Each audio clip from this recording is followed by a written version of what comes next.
बिस्मिल्लाहिर्रहमानिर्रहीम। अस्सलाम वालेकुम स्टूडेंट्स। आज हमारी अकाउंटिंग की सेकंड क्लास है। पिछली क्लास में हम लोगों ने सीखा था कि फाइनेंशियल जो अकाउंटिंग है यानी कि जो प्रिंसिपल ऑफ अकाउंटिंग है, इसका पेपर पैटर्न क्या है, इसमें हमने इंपॉर्टेंट चैप्टर्स कौन कौन से पढ़ने हैं और कुछ इसके हमने जो बेसिक कॉन्सेप्ट्स हैं वो हमने इस पिछली क्लास में पढ़े थे। तो उसी चीज़ को आज हम आगे बढ़ाएंगे। आज हमारा प्रिंसिपल ऑफ अकाउंटिंग का सेकंड लेक्चर होगा।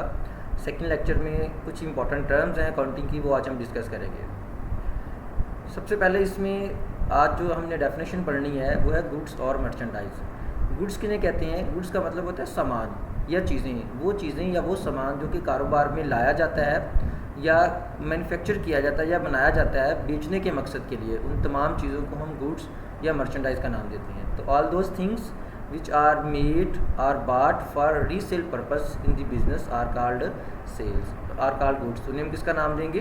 गुड्स का नाम देंगे। सेकंड जो हमारी डेफिनेशन है वो है परचेजेस से रिलेटेड। परचेजेस किन्हें कहते हैं? परचेजेस का मतलब है ख़रीदारियाँ, वो सामान वो चीज़ें जो हम बाज़ार से ख़रीदते हैं बेचने के मकसद के लिए। हमारा पर्पस होता है उसको बेच के मुनाफा कमाना, उसको बेच के पैसे कमाना। तो उन चीज़ों को हम ख़रीदारियाँ यानी कि परचेजेस कहते हैं। When goods are brought from the seller for resale purpose, कि जब हम चीज़ें अपने बेचने वाले से यानी कि जो दुकानदार होता है उससे हम चीज़ें ख़रीदते हैं उनको आगे बेचने के लिए, तो उन चीज़ों को हम किसका नाम देंगे? परचेजेस का नाम देंगे। नेक्स्ट जो हमने डिस्कस करना है वो है टाइप्स ऑफ परचेजेस, कि परचेजेस की टाइप्स कितनी होती हैं। बेसिकली परचेजेस दो तरह की हैं। एक है कैश परचेजेस, जबकि दूसरी हमारे पास हैं क्रेडिट परचेजेस। अब कैश परचेजेस और क्रेडिट परचेजेस क्या होती हैं, इनको हम डिस्कस कर लेते हैं। तो स्टूडेंट्स सबसे पहले हम डिस्कस करेंगे कैश परचेजेस को। कैश परचेजेस का मतलब है कि जब आपने किसी शख्स से, किसी सेलर से या किसी वेंडर से कोई चीज़ ख़रीदी है और उसी वक्त आप उसको उस चीज़ की अदायगी कर देते हो, उसके पैसे अदा कर देते हो, तो ऐसी चीज़ों को हम किसका नाम देंगे? कैश परचेजेस का नाम देंगे। ऐसी ख़रीदारियों को हम किसका नाम देंगे? Cash purchases. कि when goods are purchase from seller and cash is paid at the same time, कि जब हमने किसी सेलर से चीज़ें ख़रीदी और उसी वक्त उसको हमने कैश अदा कर दिया, तो ऐसी ख़रीदारियों को, ऐसी चीज़ों को हम किसका नाम देंगे? कैश परचेजेस का नाम देंगे। इसी तरह है क्रेडिट परचेजेस। अब क्रेडिट का मतलब होता है उधार, कि जब हम दुकानदार से चीज़ तो ख़रीदते हैं लेकिन हमारे पास पैसे नहीं होते, हम उससे कहते हैं कि भाई हम आपको पैसे मुस्तकबिल में अदा कर देंगे, 1 महीने बाद, 1 हफ़्ते बाद, या जब कभी आप उसको अदा कर सकते हो। तो जब हम चीज़ ख़रीद लें लेकिन उसी वक्त उसके पैसे अदा ना करें बल्कि उसके पैसे मुस्तकबिल में अदा करें, तो बेटा ऐसी चीज़ों को हम नाम देंगे क्रेडिट परचेजेस का। When goods are purchase from seller and cash is not paid at the same time, उसी टाइम पे हम कैश अदा नहीं करते, रेदर जबकि एग्रीड टू पे इन नियर फ्यूचर, हम वो कैश उसको मुस्तकबिल करीब में अदा करेंगे। Such purchases are called credit purchases. तो ऐसी परचेजेस को हम किसका नाम देंगे? क्रेडिट परचेजेस का। इस तरह से हम आगे बढ़ेंगे। नेक्स्ट जो हमने टर्म डिस्कस करनी है वो है क्रेडिटर्स।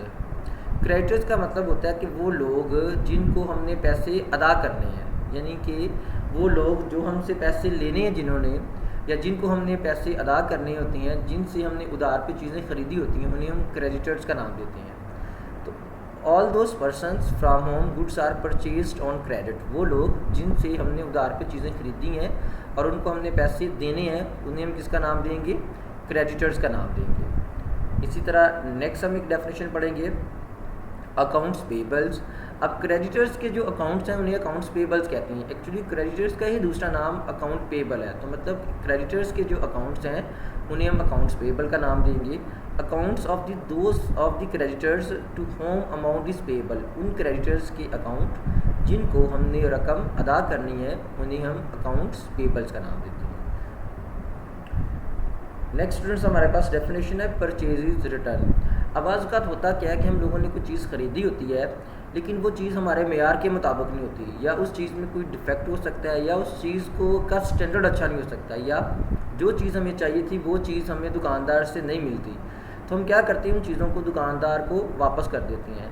तो वो चीज़ें जो हमने ख़रीदी होती हैं किसी भी वजह से जब दुकानदार को वापस कर दी जाती हैं, तो ऐसी परचेजेस को हम परचेज रिटर्न का नाम देते हैं। The goods that we have purchased are return to the seller, वो चीज़ें जो हमने परचेज़ की होती हैं, ख़रीदी होती हैं, सेलर को वापस कर दी जाती हैं ड्यू टू एनी रीज़न, किसी भी वजह से, आर कॉल्ड परचेज रिटर्न, उन्हें परचेज रिटर्न का नाम देती हैं।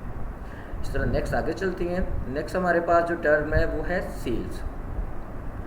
अब सेल्स का मतलब क्या होता है कि वो चीज़ें जो हम कस्टमर को बेचते हैं, जब कोई भी चीज़ जो हमने बनाई होती है या ख़रीदी होती है हम अपने कस्टमर को बेचते हैं। बिज़नेस में ज़ाहिर सी बात है चीज़ें मैन्युफैक्चर की जाती हैं या ख़रीदी जाती हैं उनको बेचने के लिए। तो जब वो चीज़ें हम अपने कस्टमर को एक ख़ास कीमत पे बेच देती हैं, एक ख़ास रकम के बदले में बेच देते हैं, तो ऐसी चीज़ों को हम सेल्स का नाम देते हैं। When goods are sold to the customers, जब चीज़ें हम कस्टमर्स को बेच देते हैं एट ए स्पेसिफिक प्राइस, एक ख़ास कीमत पे, इन दी बिज़नेस आर कॉल्ड सेल्स। तो कारोबार में ऐसी चीज़ों को हम सेल्स का नाम देते हैं। अब सेल्स की भी दो टाइप्स हैं।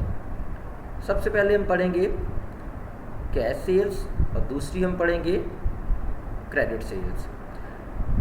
अब इन दोनों को हम एलेबोरेट करते हैं, इन दोनों को एक्सप्लेन करते हैं कि कैश सेल्स क्या होंगी और क्रेडिट सेल्स क्या होंगी। तो सबसे पहले आपके पास स्टूडेंट्स आ जाएंगी कैश सेल्स।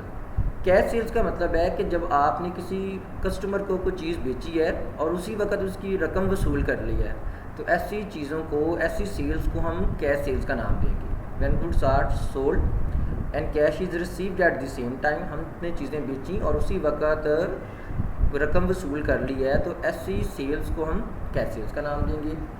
इसी तरह से क्रेडिट सेल्स कि जब हम कस्टमर को कुछ चीज़ बेचते हैं और उसी वक्त उसकी रकम हमें नहीं मिलती, बल्कि हमारा कस्टमर हमसे वादा कर लेता है कि उसको नियर फ्यूचर में वो हमें अदा करेगा, तो ऐसी सेल्स को हम क्रेडिट सेल्स का नाम देंगे। When goods are sold and cash is not received at the same time, rather it is received in near future, बल्कि ये कैश हमें मुस्तकबिल करीब में मिलेगा। Such sales are called credit sales। Students इसी तरह नेक्स्ट हमारे पास एक टर्म है डेटर्स। अब पहले हमने पढ़ा था क्रेडिटर्स। अब बच्चे इन डेटर्स और क्रेडिटर्स में अक्सर कंफ्यूज हो जाते हैं। तो वो लोग जिनसे हमने पैसे वसूल करनी होती हैं उन्हें हम डेटर्स बोलते हैं, यानी कि जिनको हमने उधार पे चीज़ें बेची होती हैं। और वो लोग जिनसे हमने उधार पे चीज़ें ख़रीदी होती हैं, मतलब हमने उनको पैसे देने होती हैं, उन्हें हम क्रेडिटर्स बोलते हैं। तो डेटर्स क्या होते हैं कि वो लोग जिनको हमने चीज़ें बेची होती हैं और उनसे हमने रकम वसूल करनी होती हैं, उन्हें हम डेटर्स बोलते हैं। All those persons to whom goods are sold on credit, वो तमाम लोग जिन्हें हमने चीज़ें बेची होती हैं उधार पे, आर कॉल्ड डेटर्स, उन्हें हम किसका नाम देंगे? डेटर्स का नाम देंगे। अब डेटर्स का ही दूसरा नाम है अकाउंट रिसीवेबल। अब अकाउंट रिसीवेबल का मतलब होता है कि वो डेटर्स के वो अकाउंट्स जिनसे हमने पैसे वसूल करने हैं, डेटर्स के वो अकाउंट्स जिनसे हमने पैसे वसूल करनी होती हैं, उन्हें हम अकाउंट रिसीवेबल बोलते हैं। Accounts of the debtor from home amount is receivable, debtors के वो अकाउंट्स जिनसे रकम वसूल करने वाली है उन्हें हम अकाउंट रिसीवेबल का नाम देंगे। इस तरह नेक्स्ट बेटा हमारे पास जो टर्म है वो है सेल्स रिटर्न। अब सेल्स रिटर्न का मतलब होता है कि वो चीज़ें जो हमने बेची होती हैं कस्टमर को, हमारा कस्टमर भी तो हमें वो चीज़ें वापस कर सकता है किसी भी वजह से, तो ऐसी सेल्स को हम सेल्स रिटर्न का नाम देंगे। When goods are return by the customer due to any reason, कि जब चीज़ें कस्टमर हमारा हमें किसी भी वजह से वापस कर देता है तो उन्हें हम सेल्स रिटर्न का नाम देते हैं। तो नेक्स्ट बेटा हमारे पास आज की जो लास्ट डेफिनेशन है वो है बैड डेट्स। अब देखिए जब हम उधार पे चीज़ें बेचते हैं तो बहुत सारे ऐसे कस्टमर होते हैं जो हमें पैसे नहीं देते, जिनसे हमें पैसे नहीं मिलते। हो सकता है वो बंदा जो है वो भाग जाए या मतलब किसी जगह पर चला जाए, हमें वो पर्सन नहीं मिलता। तो मतलब ये हुआ कि उस पर्सन से हमें वो रकम वसूल नहीं हो सकती। तो वो रकूमात, वो पैसे या वो डेट्स या वो कर्जाजात जो हमें अपने डेटर से रिसीव नहीं होते, हमें अपने डेटर से नहीं मिलते किसी भी वजह से, तो उन्हें हम किसका नाम देंगे?